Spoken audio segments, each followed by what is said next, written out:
ప్రపంచంలోని దిగ్గజ ఆర్థిక సంస్థలన్నీ తమ గ్లోబల్ కేపబిలిటీ సెంటర్ల ఏర్పాటునకు హైదరాబాద్ను గమ్యస్థానంగా ఎంచుకున్నాయని మంత్రి దుద్దిల్ల శ్రీధర్ బాబు అన్నారు.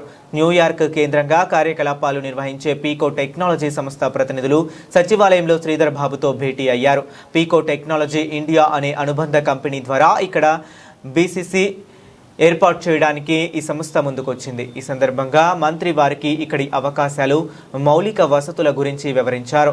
బెంగళూరు, ముంబై నగరాలతో పోలిస్తే ఇక్కడ ఆఫీసుల స్థలాలు ఆక్యుపెన్సీ 73% ఉందని చెప్పారు.